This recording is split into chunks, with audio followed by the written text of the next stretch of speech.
Well, thank you for having me, Matthew. So, in terms of the battlefield tactics, the actual combat power that these 10,000 or so North Koreans are going to provide the Russians, not actually that significant. 10,000 forces is just a very small number. The Russians suffer about 30,000 troops killed and wounded per month. So, this is 1 month or one third of a month's worth of losses if it's just this.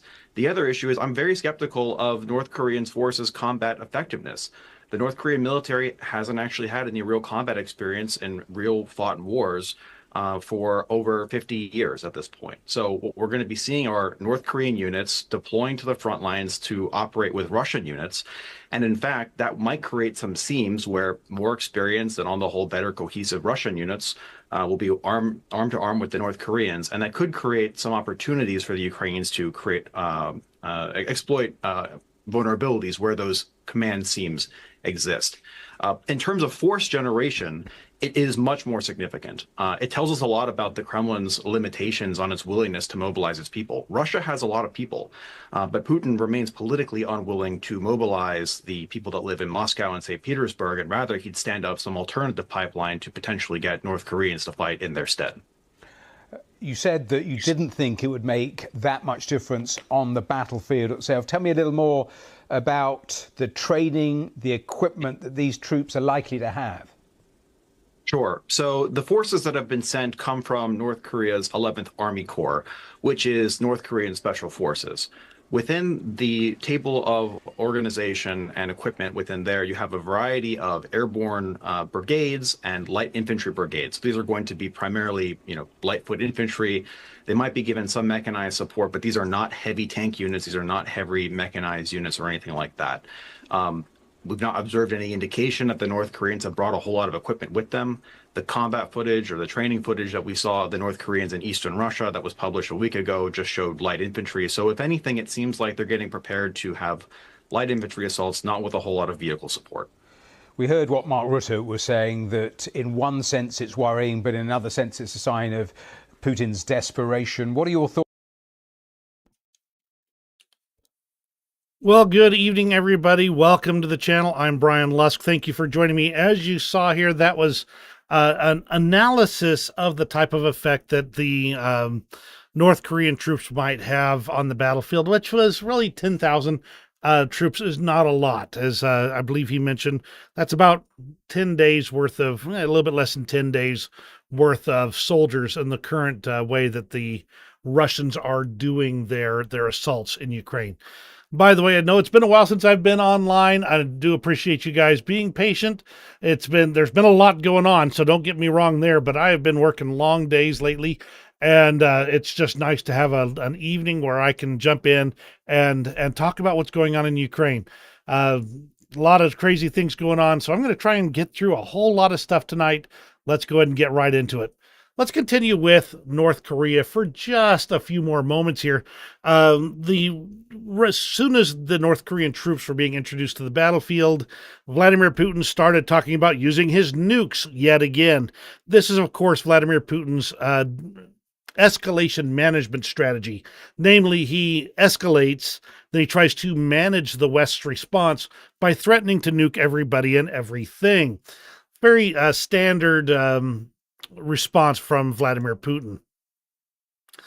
Now, he did mention that these are coming from the North Korean Ninth Corps, I believe, or 11th Corps, and they're North Korean Special Forces.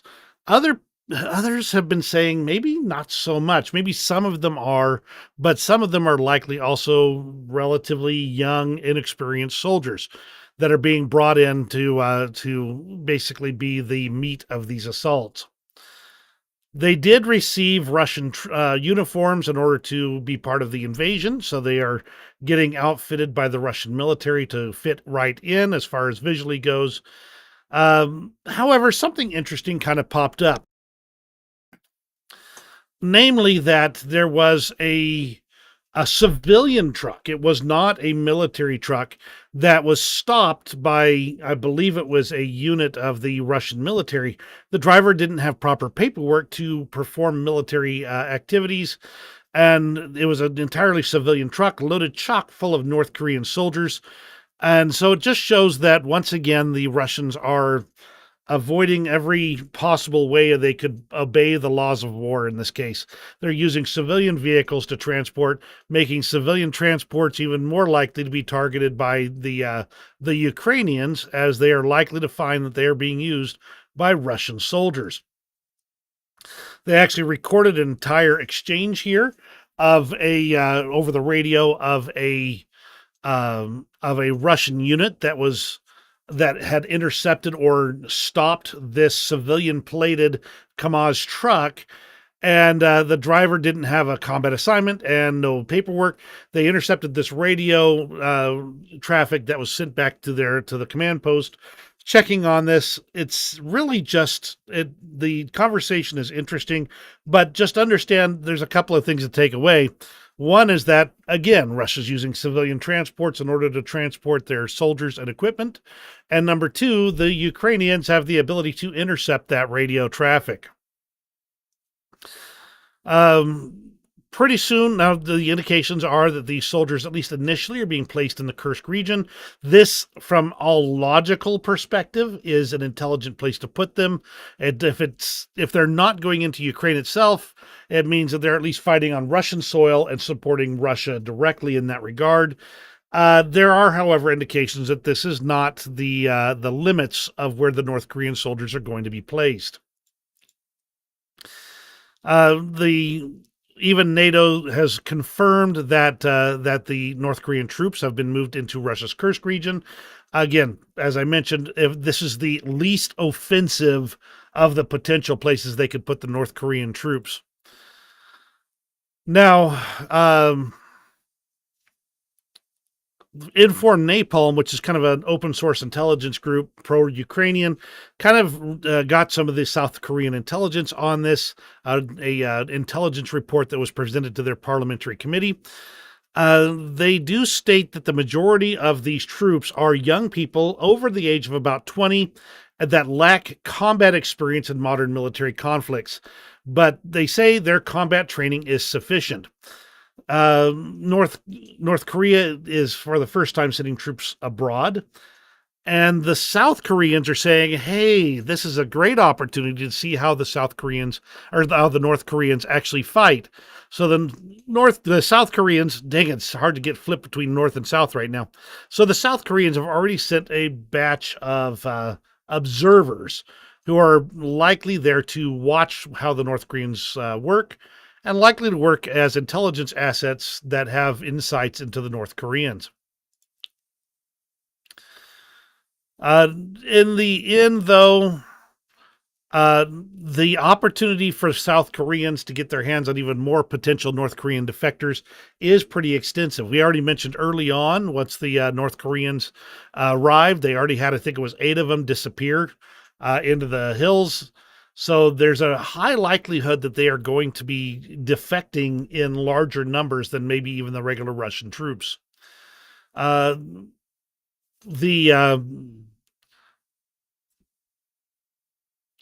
already indications that the Ukrainians have struck North Korean positions in the Kursk region. This 10,000 soldiers have joined the 40,000 strong Russian group. That there's no real confirmation of this. It's just theorized at this point in time. A North Korean military officer, and I think this has got some audio with it as well, actually addressed the soldiers being sent to Russia to invade Ukraine. Go ahead and just read this as it plays. 저는 2004년 6개월간 폭풍군단 여러 동지들과 함께 15소에서 훈련도 같이 했었습니다. 저는 동지들에게 간절한 마음으로 이 메시지를 전달하고자 합니다. 지금 동지들이 참전하고 있는 러시아가 일으킨 우크라이나 전쟁은 반인륜적 전쟁 범죄이며 동지들이 이국 땅 광야에서 목숨을 바쳐 싸울 이유는 전혀 없습니다. 김정은은 동지들의 목숨을 대가로 수천만 달러의 뒷돈을 받고 오직 자신의 안위와 권력만을 추구할 뿐입니다. 동지들이 참여하고 있는 이 전쟁은 정의의 전쟁도 조국보위도 아닙니다. 동지들 자신과 부모 형제를 위한 전쟁은 더더욱 아닙니다. 오직 김정은 한 사람의 사리사욕과 독재 권력을 위한 전쟁 범죄일 뿐입니다. 동지들, 자유를 찾아 세상을 둘러보면 우리가 한평생 김씨 3대 세습에 속고 살았다는 것을 절실히 깨닫게 될 것입니다. 동지들에게는 다른 선택이 있습니다. 새로운 길이 열려 있습니다. 동지들이 용기를 내어 자유를 선택한다면 더 이상 목숨을 버리지 않아도 되는 세상이 있습니다. 용기가 있는 곳에 희망이 있습니다. I thought that was a pretty good message for his former comrades, encouraging them to make the choice for freedom. A group of South Korean soldiers who used to serve in the Democratic People's Republic of Korea and defected to South Korea want to take part in the war against their former fellow citizens on the side of the Ukrainian armed forces. They're, again, offering themselves as specialists in information and psychological influence in DPRK soldiers who will fight against the Ukrainian army. They could potentially have an outsized effect on these North Korean soldiers. So interesting to see. There's also reports here from the Kyiv Independent that a small number of North Korean forces were already on the territory of Ukraine, but they didn't give a location.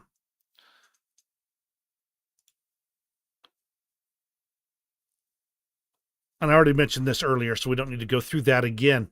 Ozzy states that those 8 were left without food or officers. They went deeper into Russia looking for food and orders, not towards the front to defect. Good to know. I just know they disappeared. So that's the first I've seen of an actual report of what they did. So there's even more. This time we got Dmitry from War Translated. He's got a translation from, let me see if I got this right, Yigal Levin, military analyst, who summarized the situation.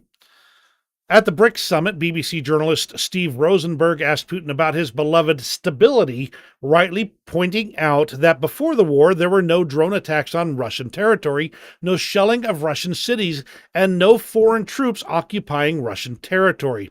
To this question, Putin responded, "You mentioned the drone strikes. Yes, they weren't happening then, but the situation was much worse.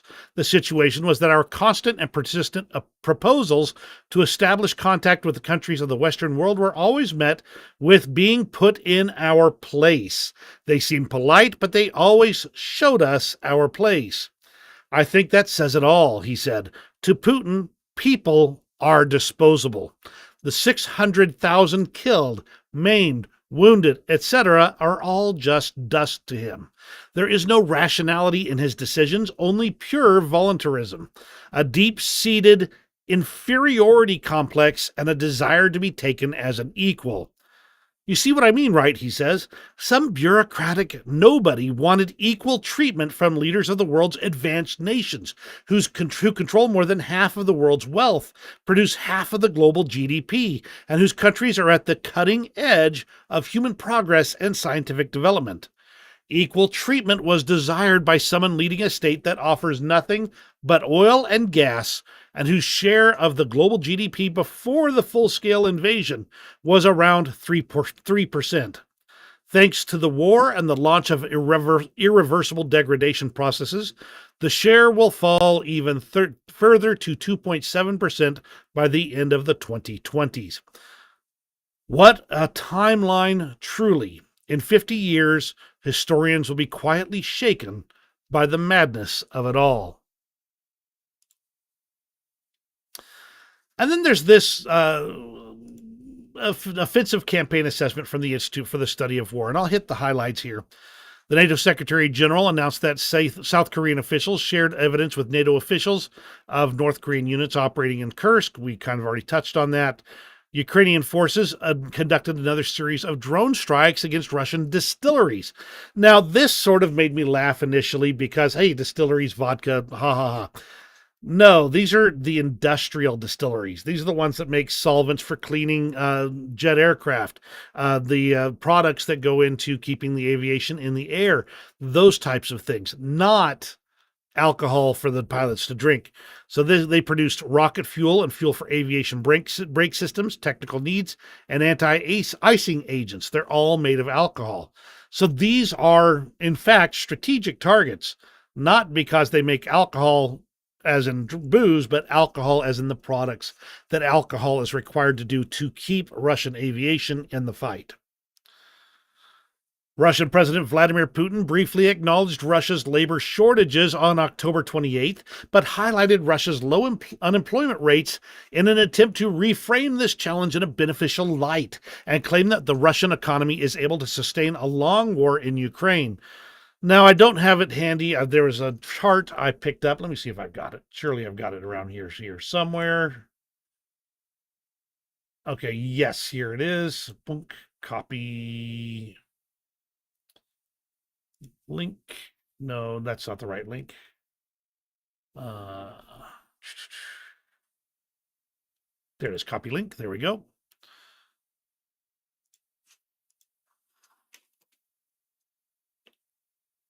This is the Russian central bank key interest rate from April 2023 down where it was below 8. It was about 7.5%. Then it started stair-stepping up. Some pretty big changes. And in fact, in the last 3 months, it's gone from 16% to 18% to 19% and now to 21%. This is, I am not an economy major. I kind of have an idea that this is a bad thing, but I did ask for some context from some financially savvy individuals. And the long story short is, this shows some serious inflation issues inside Russia, very bad for the economy, the people of Russia, and their ability to fund the war.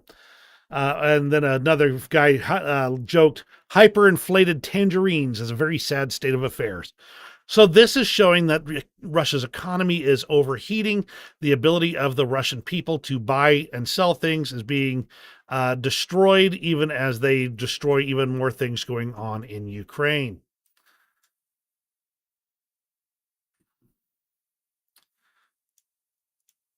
All that, let's see, nope, I still have some more of this right here. Robbie says, good evening. I fully agree. Alcohol is most certainly needed in all forms for the Russians to continue. Yes, indeed. The Moldovan, the other kind of things are more general stuff from the world, and I'll touch on some of them later. The Moldovan Constitutional Court stated that it will review the results of the October 20th European Union referendum on October 31st. And the third runner-up in the first round of the presidential election announced that he would not endorse a candidate in the runoff. There was indications that Russia had bought up to 300,000 votes during this Moldovan referendum. Still, the referendum passed with, I believe it was 50.1 or 50.2%. But this does not match the known information that was beforehand. And they found a lot of bank accounts that were used for buying off these votes. So there was a lot of indications of trouble there. So they're going to be looking into this further. They will have a runoff because none of the candidates officially for president actually got the enough votes to actually take it outright. Then we have Georgia, Georgian civil society. And by the way, this is Georgia the country, not Georgia the state. Georgian civil society, opposition, and international election observers continue to reject the results of the 2024 Georgian parliament elections amid a large-scale demonstration in Tbilisi on October 28th. And on this note, I'm going to go ahead and move way forward and pick this thread. I'm going to talk about Georgia for just a little bit. It's important because it shows that Russia's been meddling.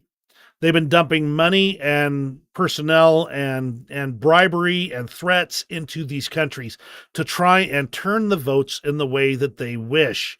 In this case, Tindar states Belarus, Ukraine, Moldova, Georgia, 4 countries, but one major problem is in Russia. Russia interfering and invading its neighbors makes it so obvious that no agreement or treaty can solve this problem. It is part of Russia's imperial ambition and culture. You cannot negotiate that away. Anyone claiming that this can be solved through negotiations is either unaware of the magnitude of the problem Russia poses or simply lying. So, interesting start there, but let's move on with the Georgia thing right here. As Igor Susko states, Western sanctions are so debilitating on Russia that they've been able to increase their successful subversion operations in other countries, years after a full-scale invasion of Ukraine began. Now, as Radek Sikorsky here states, the president of Georgia did announce that the parliament elections were falsified, and that there's now actual proof of this, and I've got some additional information as we go. Georgian parliamentary election result charts show large-scale fraud, according to the experts. I'm not going to dive into the article. That's just too much.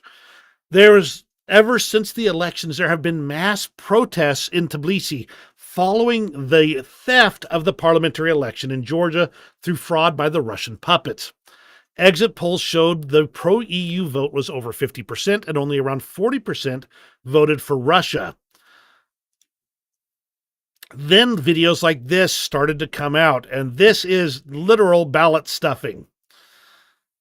The Russian forces didn't even bother to hide it. And once they've stuffed a bunch of ballots in there, how are you supposed to prove which ones are legitimate ballots? This spoils the batch. This spoils the entire result, because you cannot, you would disenfranchise everyone who voted at this polling place if you refuse to count them. And yet you disenfranchise the voters by counting them as well. So how do you make this right? The Russians deliberately screwed this up in Georgia. This is a scene at polling place number 60 during the election. This is Russian provided attackers attacking people that were on the other side.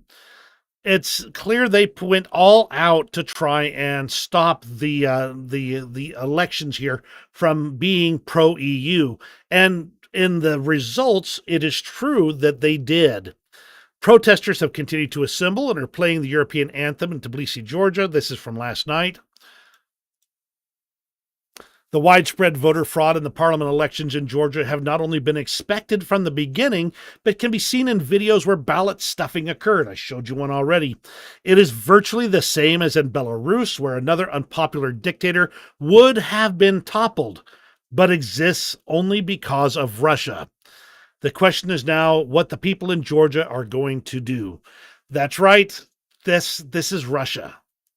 If they can't have you, they're going to make sure they cause all the chaos until you can't even have yourself. Georgia's president, Salome Zurabishvili, accused the country's ruling party of employing Russian-style tactics in elections whose official results she refuses to recognize, while Prime Minister Irakli Kobakzadeh accused the opposition of attempting to shake the constitutional order. But when you see videos like that ballot stuffing video I showed you earlier, the beatings that voters were receiving at the hands of Russian agents, how can you say that the constitutional order is going to stand when you have a hostile power taking over your country through the ballot box, and not legitimately so? Here's a procession of students against the results of the parliamentary elections that have started, that started in Tbilisi. Russian media, of course, is working overtime to discredit the protesters. This is clear that they're going to keep on going here. Of course, who should show up but Hungarian Prime Minister Viktor Orban, not as in his role as president of the EU, as his role as the Prime Minister of Hungary. He was not there was not friendly greetings for him upon his arrival. He has been, of course, recognizing the vote quite vocally.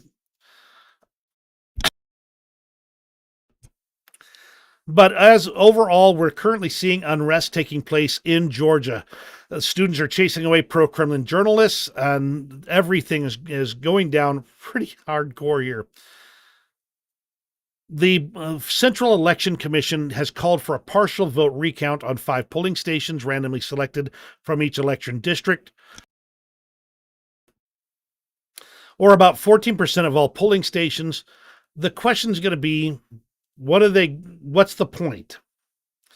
And the point might be to prove that there are more votes than there are voters in those districts. And if they can prove that, they can toss out the results of the election.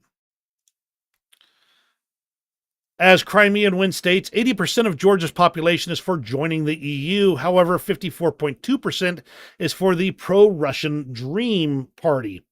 The Kremlin is demonstrating the power of technological engineering in the Georgian case. Just 16 years ago in 2008, the Russian Federation was betting on its tanks, which had almost reached Tbilisi. After Saakashvili's political bankruptcy, Muscovy replaced its aggressive tools with peaceful propaganda ones. An analysis of the latest parliamentary elections in Georgia is, in essence, a demonstration of the capabilities of Russian technologies. First, in 2012, the ruling party in this country was changed, and the pro-Kremlin force, led by the country's richest businessman, Bidzina Ivanishvili, won the elections. By 2024, Georgians' consciousness had changed. This is all basically working under the same vein that they were working in every other place. They are using money, bribes, and those who are support them to overturn the will of the people in these countries. At least that's what it appears to me. All right, so we can go back to news out of Ukraine next. But overall, I suppose all I can say is that I hope Georgia is able to sort it out and kick out that Russian influence. They're looking at a really rough time right now. They've already had Russia invade a couple of times. And to be brutally honest, it wouldn't surprise me at all if Russia threw an absolute snit fit and started invading again if the vote is overturned. That just sounds like them. All right, news out of Ukraine itself. Ukrainians captured a Russian T-90 tank. This is the latest version of the T-90 with all the latest bells and whistles. This shows them capturing it. Let me get the audio muted there. They're really excited about capturing it. Of course, it's in a cope cage. And with the way that's designed, it looks like you could actually rotate the turret with that one. If it was locked into place, it would indicate it was intended for some of the meat assault type stuff that they've been doing. But overall, this is their top tank. This is the latest equipment that Russia has, and Ukraine has captured yet another one. Now, do you remember last time we talked about the victory plan that President Zelensky forwarded to the nations? One that had some secret clauses attached. One of them, according to the New York Times, was that Tomahawk missiles be given to Ukraine. Understand, this is basically saying, look, if you took away our nuclear weapons, we need something that's going to have a legitimate deterrent effect on Russia. Tomahawk missiles with ranges of up to 2,400 kilometers could be that deterrent against Russian aggression in the future. The U.S. says that's just not going to happen. They have even said that the U.S. only has a limited number of them. And if this is the case, it tells me that our military has been allowed to weaken until it is no longer able to carry out a war against a near-peer adversary, much less against two of them, which is what they used to do. Two full-scale wars against near-peer adversaries in two different theaters of war. That said, if the U.S. cranks up the factories and gets the production lines going, there's no question in my mind that we couldn't have more Tomahawks than we had people in the United States if we kept it up. President Zelensky stated to the Times of India, the victory plan is not a platform for negotiations with Russia. It's a plan to strengthen Ukraine today, ahead of any diplomatic platforms or peace summits. The first point is not NATO membership, not a quick accession to NATO. It's not about membership, since during war we cannot become NATO members. It's about invitation and commitment, basically to where Ukraine is strong enough that Russia has to think twice before even trying to invade again. We are against freezing the conflict. We do not want a third war. The 2014 war was frozen with thousands of negotiations, but the full-scale war in 2022 still started.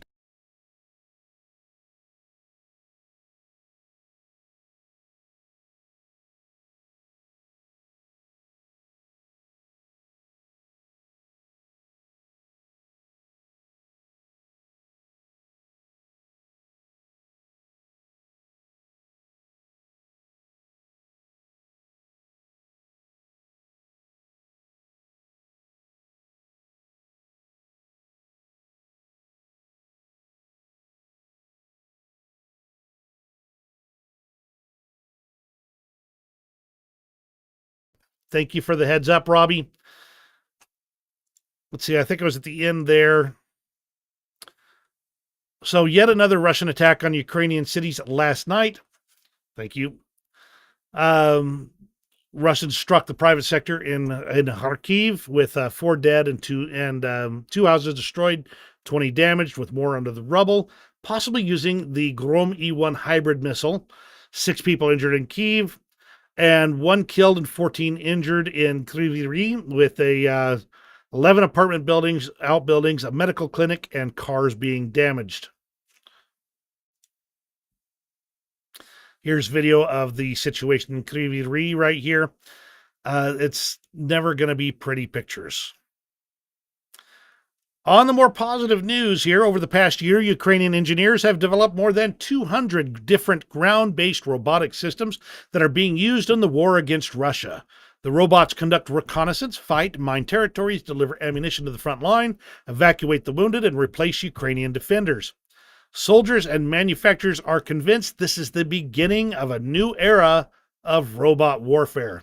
And when you look at it from the perspective of Ukraine, they don't have an unlimited supply of people. And if they can, even if this robot is destroyed, they can build another robot. They can't build another Ukrainian.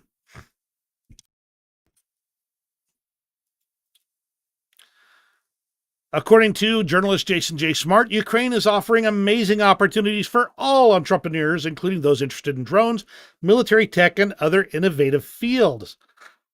They've streamlined their drone and ammunition production, removing the bureaucratic hurdles that block places like the United States and other countries. New benefits, value-added tax and import duty exemptions, support local production during martial law.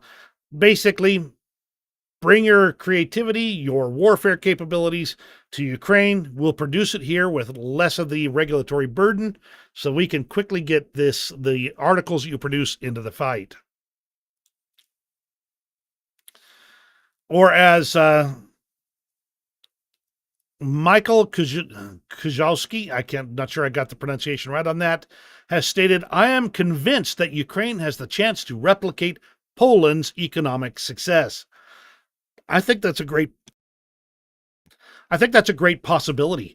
Poland is really kind of the jewel out of the former Soviet states that has managed to create a very robust economy, even coming from that Russian beginning.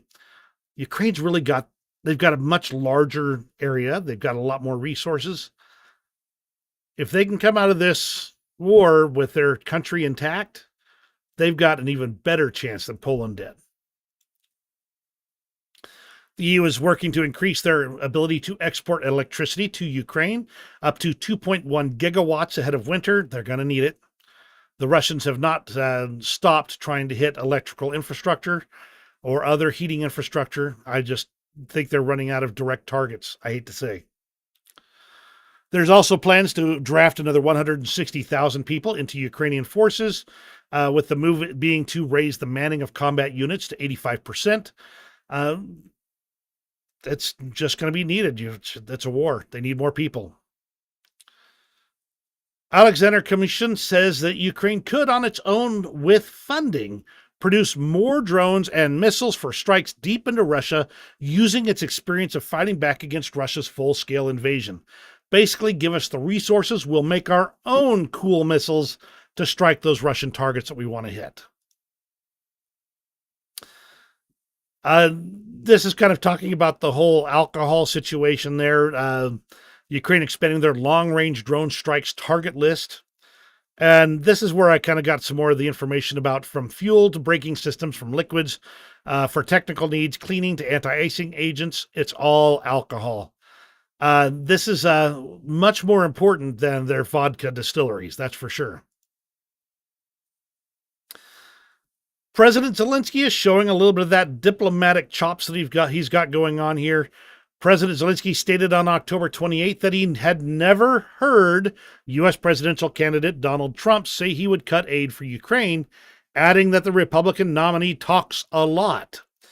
Speaking at the press conference in Reykjavik, Zelensky said that Ukraine understands all the risks including a possible change in U.S. policy, and is preparing a plan to strengthen the country internally. Basically, they're preparing for both eventualities. They don't know what is going to come out of the election coming up in just a week, which, by the way, I'm going to take just a moment to state, wherever you're at, make sure you are researching the ballot initiative, researching your candidates, getting and choosing the best people to represent you in your elected offices. And make sure that you're not passing legislation that will have unexpected or negative results for you. The example I'm going to use is Amendment, I believe it's 3 in Florida. I'm not in Florida, but I've done a little bit of research. That is the 3, I believe, as I recall, is the pro-marijuana amendment. However, when you read into the details, this thing was drafted by big marijuana, for lack of a better way to say it, the corporate types. It basically gives them immunity from any negative results of their product. You can't sue them if somebody dies from using their product, or if they don't deliver the right product. There's a lot of things about this. It literally shuts down small growers in favor of corporate growing interests, for instance. Now, if you're pro marijuana, then you still don't want this. This would shut down the ability of small producers and make it entirely a corporate grab at the industry. If you're more like me, that really does not care for the whole marijuana thing, you probably don't want this either. Either way, passing it is a way to make certain that you lose a lot of your rights, and the marijuana could be everywhere, including where your kids play or where you work or do your normal everyday activities, grocery stores, etc. Then there's abortion on the ballots again. So make sure you're checking that, because there's the abortion amendments as well, and many of them are not good for those who are pro-life. So make sure you're paying attention to those. Make a good, educated decision and cast your ballots. Always cast your ballots. Vote and make use of of your rights in this country. That's everything from Ukraine, though. Sorry for the diversion into U.S. domestic politics for a moment. But there's even more yet to go, and I've got a lot of stuff going on in Russia. As you can see, it's already on fire. Specifically, this SUV made in China spontaneously combusted during a test drive in a Moscow suburb. Should tell you about the quality of Chinese goods.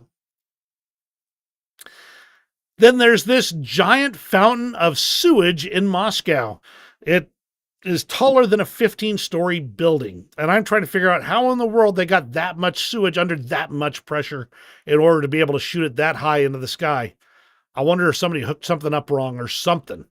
But either way, this is well, let's just say that's going to leave a mark. A skid mark, maybe even. More corruption being found in Moscow. It's been the way of life in Russia for longer than all of us have been alive. So there you go. Burning of an alcohol distillery. We already talked about this extensively. Then there's this one, and I'm going to state right now that this is currently rumor mill material. I've not been able to confirm it with any other source. The Kremlin is working on a tentative plan for confiscation of bank deposits and safety deposit boxes from the population and issuing some kind of war bonds to the victims. The Russian banks hold about $1 trillion in individual and corporate deposits. So basically, taking all your stuff, giving you worthless war bonds, and saying, we're being so good to you, we're protecting you, etc. Again, this is right now rumor mill material.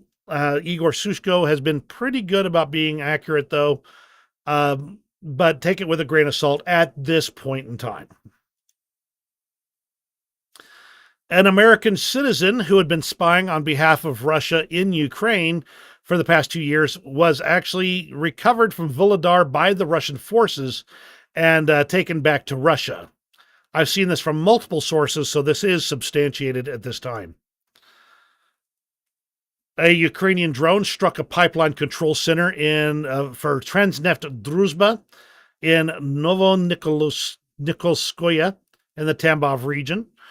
Anything that has to do with pumping or delivering oil products is going to be a problem. There's going to be something that Ukraine wants to destroy. The Ryazan oil refinery struck yet again. It's been struck multiple times. You can't even count them all. The first one I think I remembered was April of this year. Again, they're knocking out Russia's ability to take care of economic things. So if you ever wondered how in the world all these Russians are falling out of windows, well, check out this video here. It's only 18 seconds long. This is what it looked like originally. But that panel just pops right off, and the window is just open to the air below. Looks like that's a pretty easy window to fall out of. Already talked about that. A military truck was ambushed and shot up with machine guns in Chechnya, with 3 Russian Rosgvardia soldiers dead. The situation in Chechnya has gotten really interesting the last week and a half or so.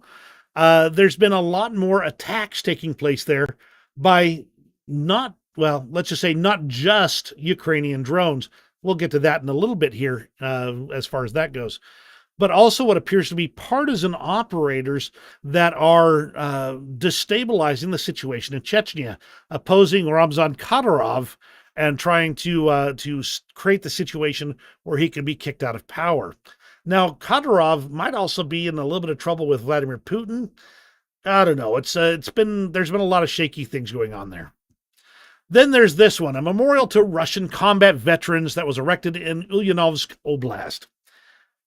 But if you look at the soldier here, that's an American rifle and an American uniform. And the artist said, well, it's supposed to be a trophy weapon that was captured by a Russian soldier. But yeah, that part of the monument got dismantled. Now, we call them cope cages, but over there in Russia, they call them barbecues. Maybe a little insight into the way they think about these cope cages that they put on their tanks.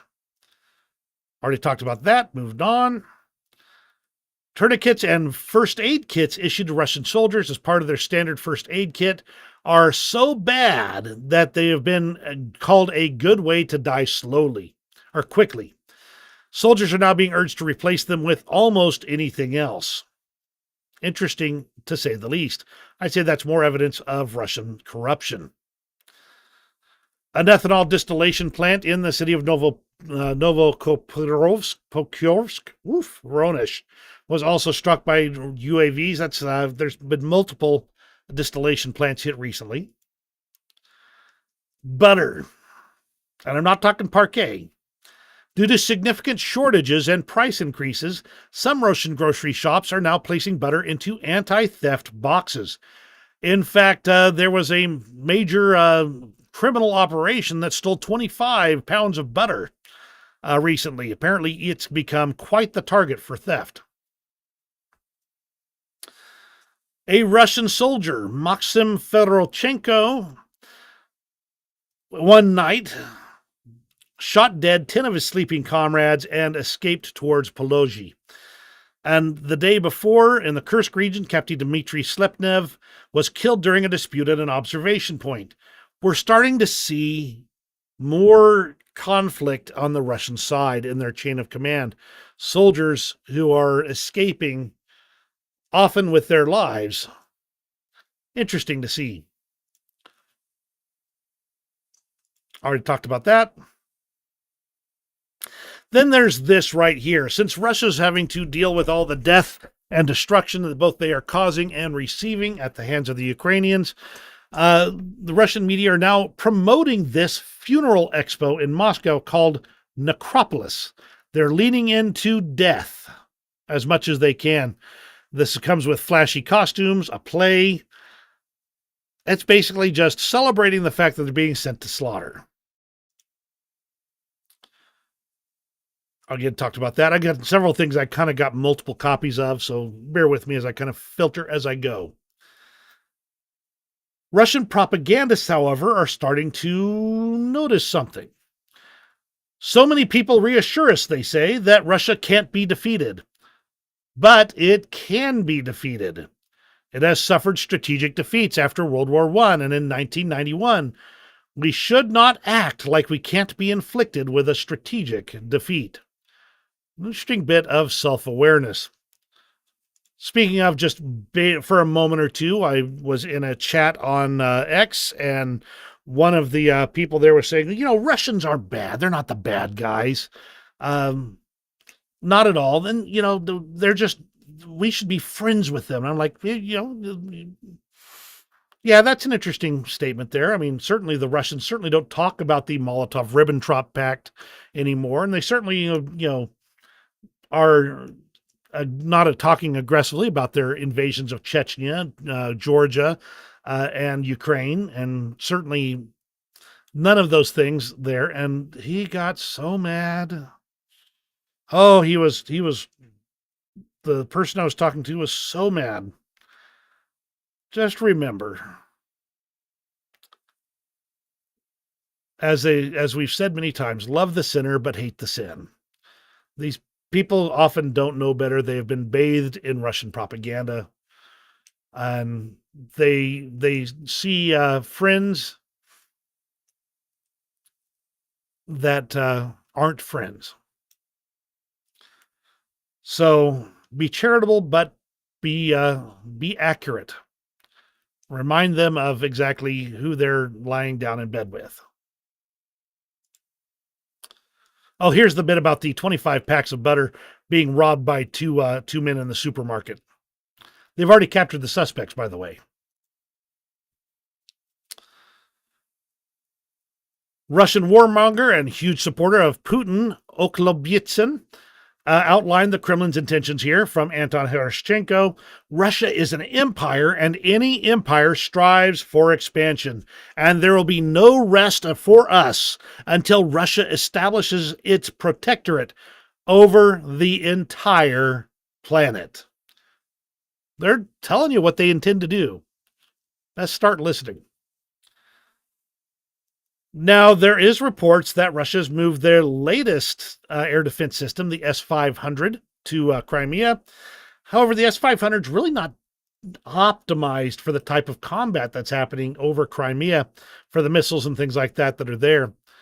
They're hoping turned into the police. That's bad, Robbie, bad. Oh. Anyways, they're hoping that by just doing bulk air defenses, they can prevent attacks from the Ukrainians, but gradually these systems are just destroyed. Now let's talk about what has Ramzan Kadyrov quite so ticked off over there. There was a drone strike on the Vladimir Putin Police Academy in Grozny overnight. This was actually just last night. So, of course, Ramzan Kadyrov gave the official order to kill Ukrainian prisoners on the spot. Instant war criminal. And he put it on television for you, too. He's given the order to kill all the prisoners. Now, this is the Special Forces University attacked by Ukrainian drones. The Russians claimed the building was not in use at the time, and therefore nobody perished. But later, and I think I've got this here, but later on they said, actually, we put Ukrainian prisoners in all of our strategic locations. So you only killed Ukrainian prisoners by hitting one of our facilities. I'm not sure how I feel about that. Number one, I think that's also a war crime. But more specifically, it also sounds like a lie. Here's some photos of the aftermath of the drone attack. And the damage is not, I wouldn't say too big. Big damage to the roof, but the facility could be repaired by the looks of it. This is a bit of the drone debris right here. They don't know what type it is yet. This is another picture of it. I think it's the same picture, actually. The roof got basically taken out.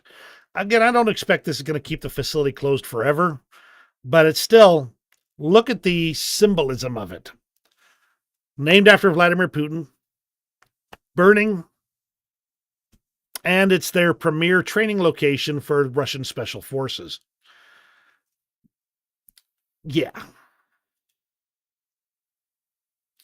Here's some more pictures of the results of the attack. And finally, where he said that it was Ukrainian prisoners that were killed in the attack. In the end, I don't put any stock into what Ramzan Kadyrov states. I do believe he ordered his people to kill Ukrainian prisoners, which is why we've been seeing for a while now that there have been a lot more Ukrainian people surrendering who have just been shot down by Russian forces. Just remember, that goes both ways. Namely, and by that I mean specifically that the motivation for Ukrainian soldiers to surrender is reduced by the videos and propaganda pieces of Russian soldiers killing surrendering Ukrainians. And there's also the propaganda of, if we're killing the enemy prisoners, what do you think the enemy is going to do if you try and surrender? While I don't believe the Ukrainians are going to deliberately start killing prisoners, I can see it being the intent of the message.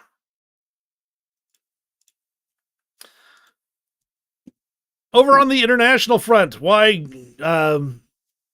Russia has fined Google 2 undecillion rubles, or about 204 octillion US dollars. Yes, they are finding them more money than even exists on the planet, because YouTube has blocked 17 channels of Russian state media companies. Just good luck on actually collecting that particular fine. Just saying. Croatia is going to transfer 30 M84A4 MBTs to Ukraine and 30 BVP M80 IFVs. They're going to be buying 50 Leopard 2A8s, the newest German MBT, to replace them. So more equipment for Ukraine. Now this one, it's in German, so while it's translated the best at the bottom here, I'll try and read it to you here. Start it over. Okay. If we in the West are afraid to defend ourselves, then Putin has already won this war against all of us by half. It is a question of how self-confidently we face such aggression. And we have always said in the last decades, an attacker must be afraid of us, that we defend against this attack. And that's why deterrence has always been a threat, to say, try not to attack us at all. And in this situation, I would like to the Ukrainians is exactly what the Britishers... Let me back up a step there.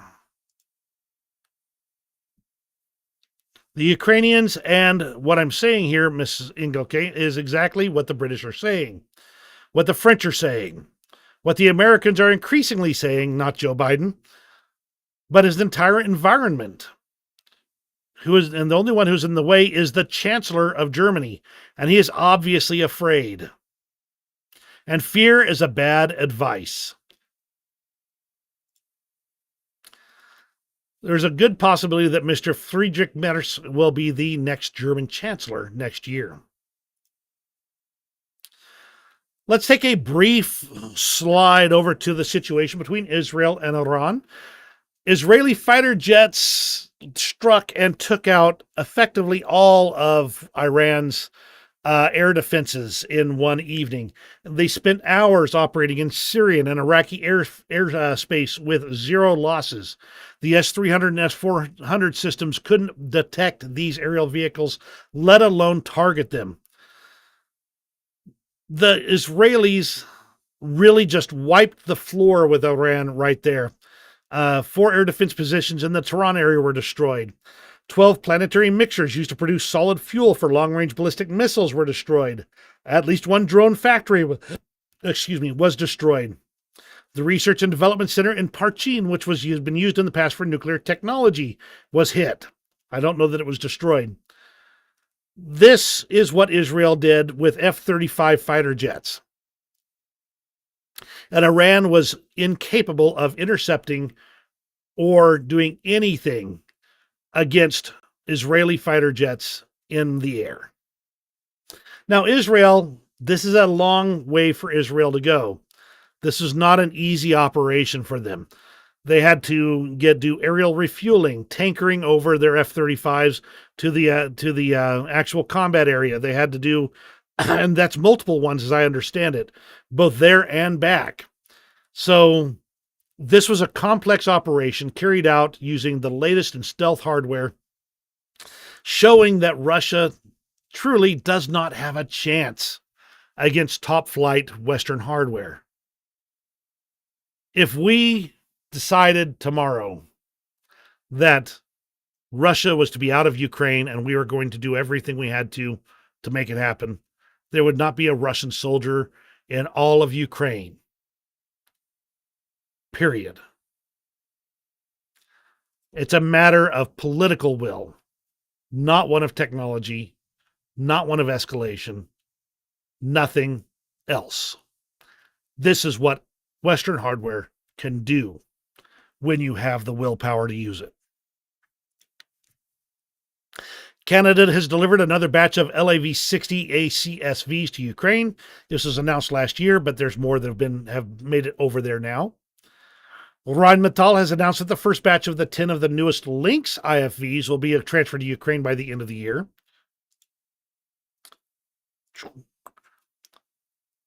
And the United States is transferring $20 billion in profits generated from frozen Russian assets to Ukraine. It's part of the G7 assistance. Poland has said they're ready to send their MiG-29 fighters to Ukraine as long as the NATO allies ensure the safety of Polish skies until the Polish receive their new aircraft. Basically, we're happy to give up these aircraft. You just don't need to protect us until we've got our goods. Norway has announced 120 million euros more for strengthening Ukrainian air defense. Robbie, that is, I'll bet you they'll be studying that operation from Israel for years to come. Good indications of what Western hardware can do. Then there's fossil fuels. We're moving on to that for just a moment or two. China bought the most of Russia's fossil fuels during the full-scale war. India is second place, followed by Turkey. But if you took all of the EU countries and combined them together, they would be in second place after China. If we're going to hurt Russia and prevent them from waging war on the West, we have to stop the Western nations from buying Russian oil. Got to hit them where it hurts the most, the pocketbook. Japan is providing Ukraine over $3 billion from frozen Russian assets. That's another nice little deal out of the G7 loan program. And Zelensky has even proposed having another peace summit in India, with Prime Minister Modi actually organizing the summit. This, geopolitically, is a great move by President Zelensky. India is a great power that has managed to mostly stick to itself, but they've been friendly with Russia for a very long time. They've also been warming up to the West to a certain extent. The problem that India has is they are not friendly with China, who keeps trying to invade their territory. So by putting Modi on the spot as a potential peacemaker in this situation, Zelensky can potentially drive a wedge between Russia and China. Interesting to see it happening and possibly bring India over into Ukraine's pocket. Do I think it's going to happen? Maybe not. But I'll tell you, Zelensky knows how to play to the egos of some of these big leaders when he wants to. The Romanian Ministry of Defense has published a draft law that would allow shooting down drones that breach the country's airspace. Took them long enough. Finland seized Russian assets worth more than 35 million euros over Ukrainian Naftogaz's lawsuit over Crimean annexation. The seizure of this real estate means it cannot be sold or transferred to another owner. Russia, of course, threw an absolute snit fit over it. A fire did break out at a Slovak factory that's producing artillery shells for Ukraine. Initially, this looked like it might be enemy action. However, a gentleman from Slovakia actually reported in on it. It sounds like it was just one hydraulic press that caught fire, not the whole factory. And the factory only produces metal parts. It doesn't deal with the explosives or fuses that are used in there. So even if there was a fire, it would have basically just denatured the metal. So the damage would be minimal. It wouldn't be like a huge explosion. Sweden is allocating over $68 million in military aid towards $46.5 million towards the armed forces. 21.6 will be to support Kyiv's defense industry. I think I already talked about Norway here. Moving on. NATO donated 65 ambulances to the armed forces of Ukraine. The vehicles were donated in the framework of the Comprehensive Assistance Package. That reminds me of a story that I read once, and sorry, I'm going to divert for just a moment, called The Ambulance Down in the Valley. And the story goes that a town had a problem. They had this great overlook that had a gorgeous overlook of the area, but people kept falling over the side and getting heavily injured or killed by falling all the way to the bottom. And they could have put up a fence. That would have prevented people from falling over the side and solved the problem. But they didn't want to ruin their view, so they instead put an ambulance down in the valley. So more people kept falling off, getting injured or even killed. There was an ambulance there for them instead of a simple fence that would have prevented the problem in the first place. And right now we're looking at Ukraine, and we're putting ambulances instead of fences. France is going to train and equip another brigade of the Ukrainian armed forces in addition to the 155th Separate Mechanized Brigade. This one's going to be named after Anne of Kiev. So this is yet more work by France. Glad to see him doing it and stepping up to the plate to help out. The Pentagon is increasingly concerned about potential shortage of interceptor missiles as demand outpaces production. Once again, they just need to start producing missiles. The word I've got on the street is that the U.S. government hasn't even asked their defense contractors to start doing overtime or put on additional shifts to produce more, which means that they are not taking the time or the thought process to say, we need more, get producing. All right, so let's go ahead and move over to the front lines. In particular, I want to talk about Toretsk. Let me tell you, Toretsk. I didn't see anything going on at Toretsk until I saw this post by Andrew Perpetua. Ukraine has no motivation to talk about their counterattack in Toretsk. The Russians have no motivation to talk about it. Open source intelligence had provided ample evidence to show it was successful. Analysts will not talk about it because it goes against their narrative of infinitely powerful Russia. We're at the Russians helplessly flailing, trying to convince people the evidence of the counterattack is somehow good for Russia stage. Now, Andrew Perpetua tends to be a somewhat hot-headed respondent in the open source intelligence community of the talking about Ukraine. He has some strong opinions, and many of which I share. However, when he shares something like this, I immediately perk up and say, what happened in Toretsk? As he said, the analysts aren't talking about it.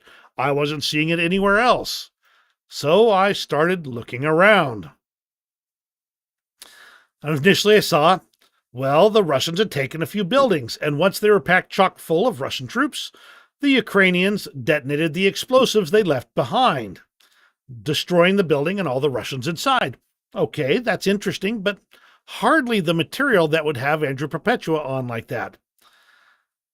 From LBC, now we could probably say that after the arrival of the 12th Azov Brigade, Ukraine started pushing Russia out of the city of Toretsk. Russia has about 20,000 people there. This is very strange, he said. So, as you can see here, they've drawn some lines. They're pushing the Russians back out.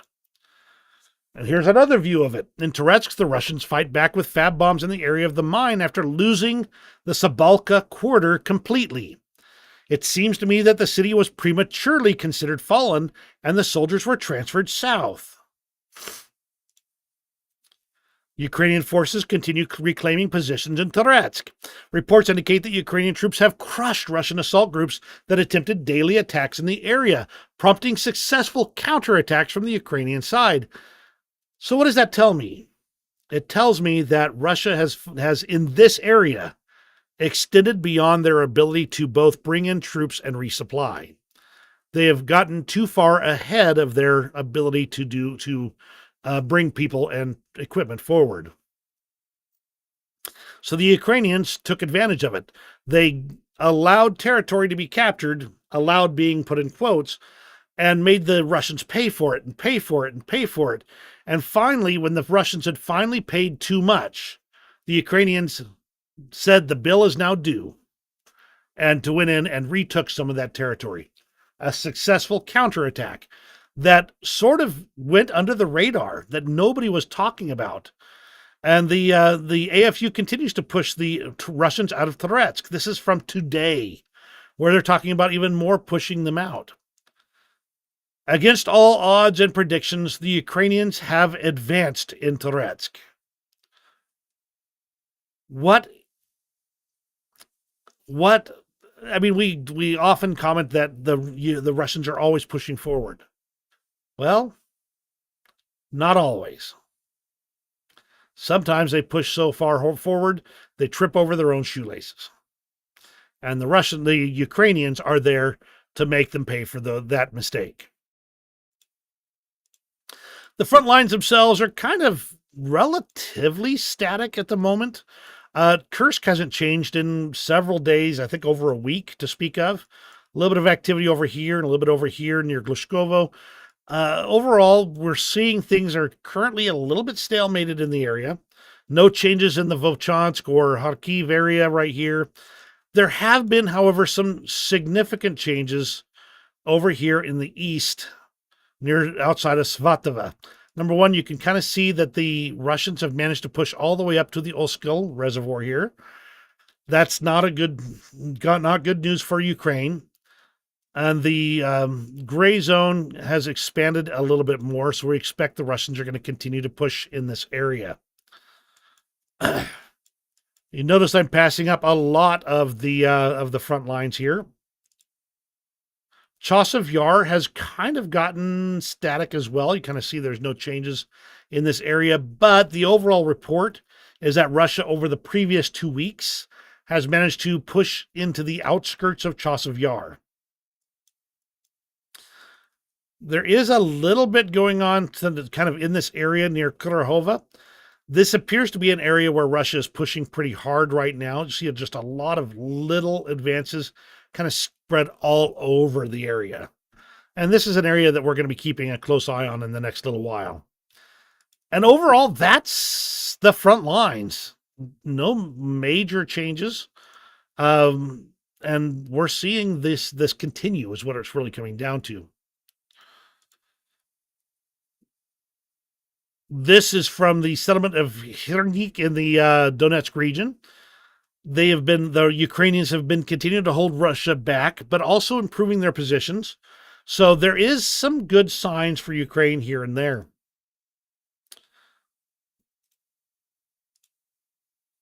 This is the area near New York and Toretsk, kind of another view of it on the larger scale.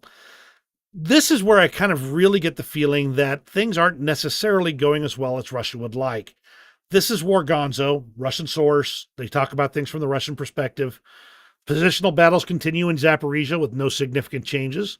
Donetsk front, the Russian troops advance in Katerinivka and continue working in the Solodovo area with tactical successes in the Vishnovoye area. They say that the Ukrainians are counterattacking, quote, without results. Whenever I see without results, it usually means the Ukrainians have had some results and they don't want to talk about it yet. Chasiv Yar, Russia continues to put pressure on, but again, they're not seeing any real changes in the lines. Kursk region, mainly counter battles continue. No significant changes in the lines of control. This is basically, you could template this report and move it back 3 weeks, and there'd be very few changes. I don't think Russia's advancing as much as people like to say they are. Russian army is intensifying its offensive near Liman in Donetsk, deploying additional assault units.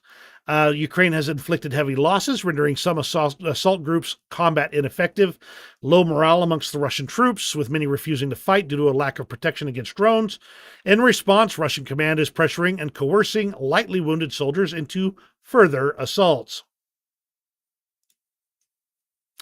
A Ukrainian tank crew opened fire on a Russian BTR at close range. I believe that is a T-64.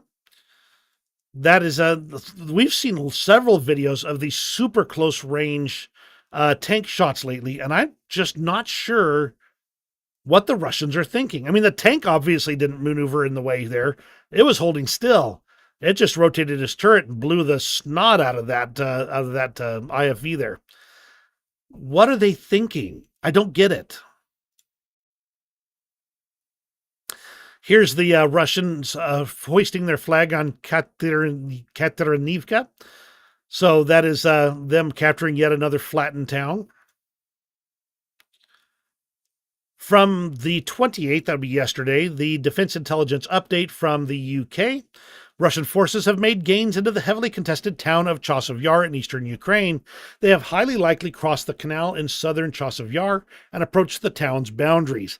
In the central part of the canal district, it is likely Russian forces have made limited advances west of the canal into the eastern part of Chasiv Yar.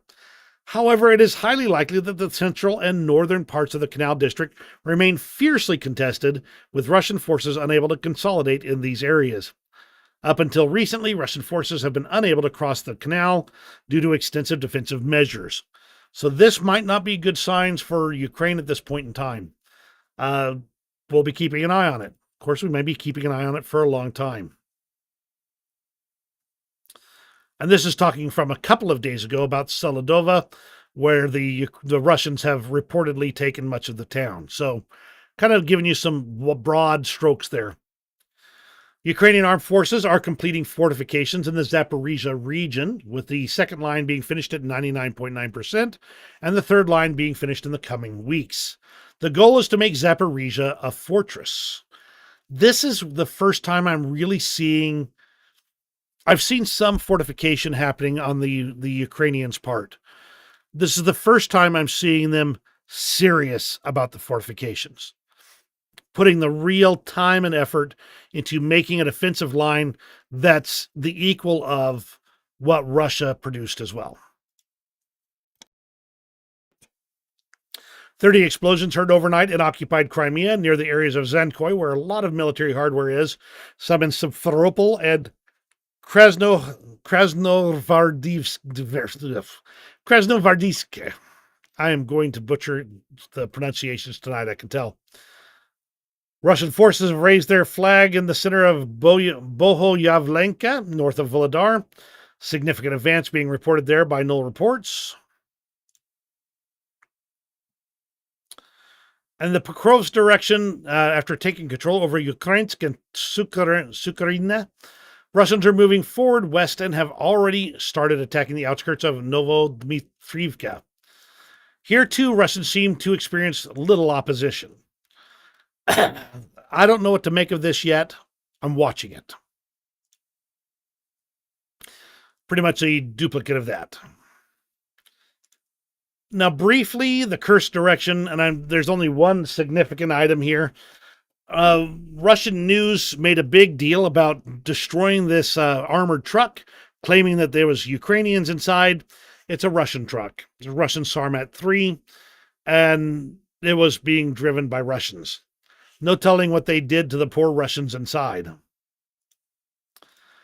Then there's Luhansk. We don't see Luhansk really appear except for as a general location very often. However, This is an armaments depot, a supply depot, going up in all kinds of smoke. Ukraine managed to geolocate and target it and destroy a well-known Russian military base there. Multiple views of this particular plant going up, and you can see the explosion is massive. Another view of it from a very long way away. And a bunch of different views of it going up as well. This is the demilitarization of Russian weapons warehouses taking place in Luhansk. Now, it says warehouses, but I've only seen one confirmed report that I've been able to put my fingers on. Still, this is just one more area where the Ukrainians have really got the advantage over Russia. And that's the situation on the front lines. Let's go and go into the extras today. I've only got a few items here. No cat videos or photos this time. But there is some interesting things to analyze and to talk about. Start off with something funny I caught on. Reminder, the clocks go back an hour tonight. Some will get an extra hour's sleep on Sunday. Spare a thought for the National Trust volunteers who work tirelessly through the night to move the stones back 1 hour at various stone circles around the British countryside. I thought that was hilarious, the idea of them readjusting all of their Stonehenge equivalents over there. Ukrainian Bradley IFVs operating in the Kursk region, clearing tree lines from enemy presence. You can see a TOW missile there being launched, and the 25mm Bushmaster going to town in various places. Also, deployment of smoke quite effectively, and overall, they're seeing a lot of activity of American hardware in the Kursk region. This Russian soldier, let me back this off and mute. Was basically hounded by a Ukrainian drone. He even threw a piece of debris at the drone to try and knock it off, threw it way off course, of course. Eventually, though, he realized that he would need to surrender. So he was walked back to Ukrainian lines under the watchful eye of a well-armed drone. An air battle between a Ukrainian FPV and an enemy reconnaissance drone equipped with a rear camera and an AI module for evasion. This is the next step in the evolution of drone warfare here, where the Ukrainians have been really good at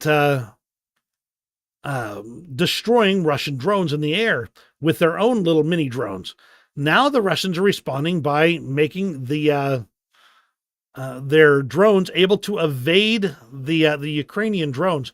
And from playing computer games, trying to ram another aircraft, it's harder than it looks. But in the end, the Ukrainian drone got him. And I just thought this was interesting. Trench dumplings. The Ukrainian forces are just making whatever they need to eat. They actually look delicious. They really do. They look really good. Now this one, there's a lot to speak here, and I'm going to put a disclaimer on the front here. This does have, I believe, a little bit of blood, but most of the icky parts are blurred out. So let's go ahead and watch this, and I've got some information from Robbie Russell that I'm going to review with you. I'll just read it while it's playing, so you can watch the video here. Put the mute on there. Boom.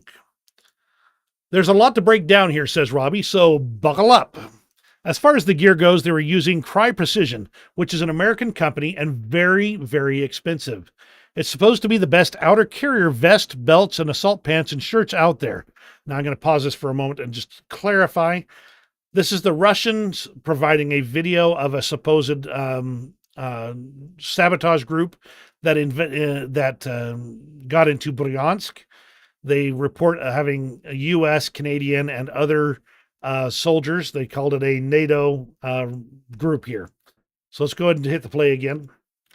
As far as the boots, I didn't notice anything unusual. Some of them had boots that you would see on Americans. Other ones had some that you would see over there. As for the weaponry, there's an AT-4 rocket launcher and an M249 saw with an extra barrel. One guy is apparently a ranger. You'll see the tattoo in a moment here. The other one was a Marine. There's Canadian flags shown there, of course, but it's common, of course, for men to take flags of their country into battle.